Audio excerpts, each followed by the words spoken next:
welcome to everyone.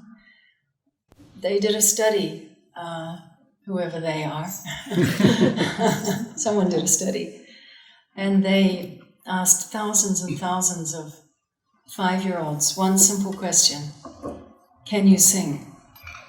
And of those 5-year-olds, really tens of thousands of 5-year-olds were asked this one question: can you sing? With exactly those words.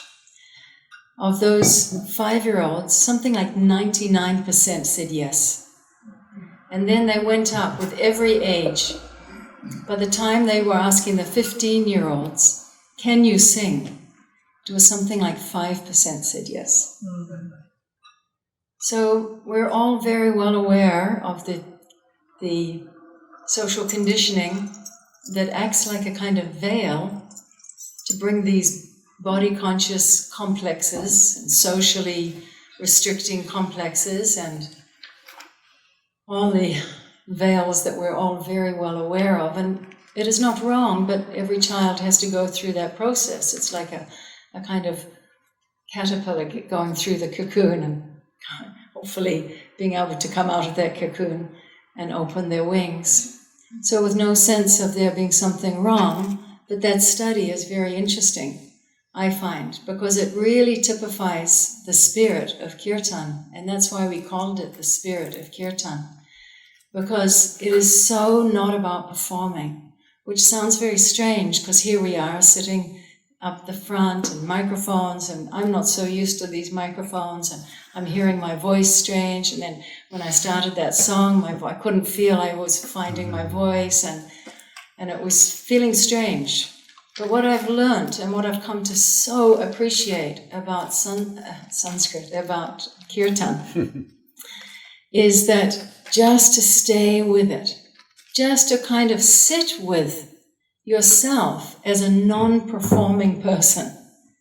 And from morning till night, we're called in with this body to perform.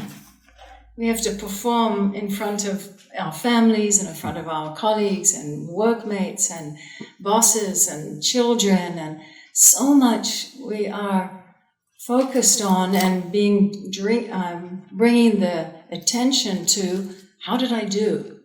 Did I do it right? Did I do it wrong? I screwed up in this way. I succeeded in that way. I'm afraid in that way. I held back in this way. And we know the whole dialogue that is engaged in judging our performance.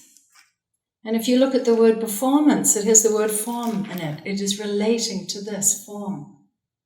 What did this body do? And it totally ignores the spirit. And what is that spirit that is still the same 5-year-old that just freely sang, probably totally out of key, but said, I can sing.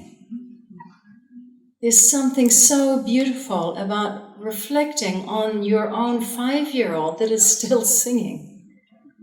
And to pierce through those veils of complexes and feeling that I have to sound good, or I have to know the words, or I'm being seen.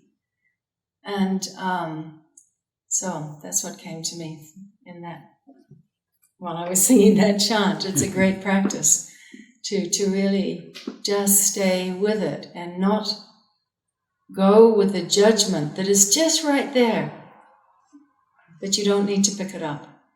It's waiting there for you to pick it up, the judgment of how you perform. And it will always be there, because that judgment is how the body mechanism works. But you don't have to entertain it. And you definitely do not have to identify that as being your true self. Your true self is that confident, bright, inspired, curious, open 5-year-old that just wanted to seize the world. That's what I was thinking. Hari. That's Hari.